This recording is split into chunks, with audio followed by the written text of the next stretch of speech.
Hi everyone and welcome to our channel. Today we will be discussing the epic struggle between the Persian Empire, the most dominant power in the ancient world, and the small yet courageous Greek city-states. This struggle began with an uprising in Ionia in 499 BC and ended with a peace treaty in 449 BC.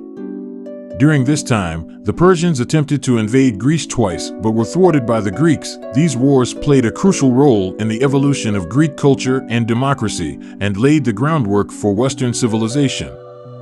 In this video, I will tell you how these wars started, progressed, and ended. I will also talk about some famous people and events that took place during these wars. Let's get started.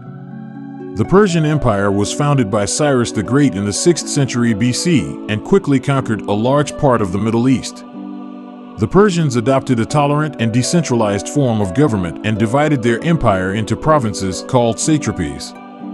The Persians' biggest rival was the Ionian Greeks who lived in Anatolia.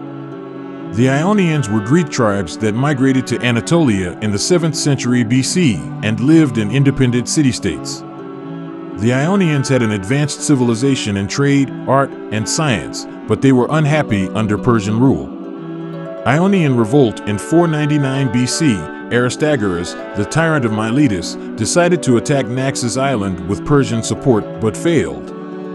He then feared the Persians and decided to rebel against them. He also asked other Ionian cities to join him. Athens and Eretria also supported this revolt by sending troops.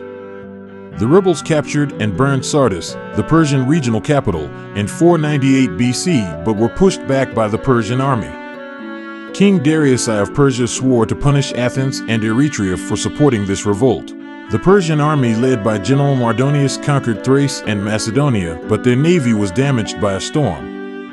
In 490 BC, the Persians launched a second invasion.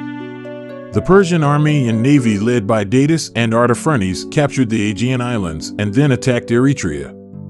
Eretria fell quickly and its people were enslaved. The Persians then headed to Athens and landed on the plain of Marathon. The Athenian army led by Miltiades marched to face them.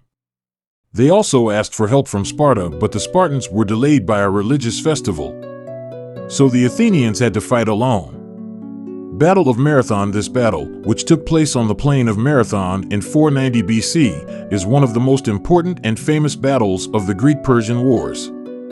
The Persian army was much larger than the Athenian army, but the Athenians were better armed and trained. The Persians fled to their ships with heavy losses. The Athenians pursued them and captured some of their ships. In this battle, the Persians lost 6,400 soldiers and the Athenians lost 192. The Battle of Marathon was the first major victory of the Greeks against the Persians. This victory boosted the morale of the Greeks and enabled them to resist the Persian invasion. It also increased the power of Athens in the region and strengthened its democracy. After this battle, a hero of the Athenian army named Phidippides ran 42 kilometers to bring the news of victory to Athens and died after saying, "We won." This legendary run is the inspiration for today's marathon races. Persian's second invasion. King Darius I of Persia started preparations to invade Greece again after the defeat at Marathon, but he died in 486 BC. His son Xerxes I succeeded him and gathered a huge army and navy to avenge his father. In 480 BC, Xerxes crossed the Hellespont with about 200,000 soldiers and 1,000 ships and marched towards Greece. A Greek army of about 7,000 men led by King Leonidas I of Sparta defended the pass against the Persian army. The Persian army was much larger, but the pass was narrow and they could not break through the Greek defense. For 2 days, the Persians lost thousands of soldiers. But on the third day, a Greek trader showed the Persians a path behind the pass. The Persians used this path to flank the Greeks. Leonidas decided to stay and fight to the end with his remaining 300 Spartans and 700 Thespians instead of retreating. The rest of the Greek forces withdrew. Leonidas and his men fought bravely against the Persians, but were eventually killed. The Battle of Thermopylae resulted in a Persian victory, but it also had a great meaning for the Greeks. The sacrifice and courage shown in this battle raised the morale of the Greeks and encouraged them to resist against the Persians. It also bought time for the Greek navy to stop the Persian navy at Artemisium and later defeat them at Salamis. A monument was erected at Thermopylae Pass in memory of the 300 Spartans who died there. The monument had this inscription: "Stranger, go tell Sparta that we lie here obedient to her laws." And don't forget to like this video and subscribe to our channel for more videos like this one. In our next video, we'll take a deep dive into the ancient Rome. Don't forget to turn on the notification bell.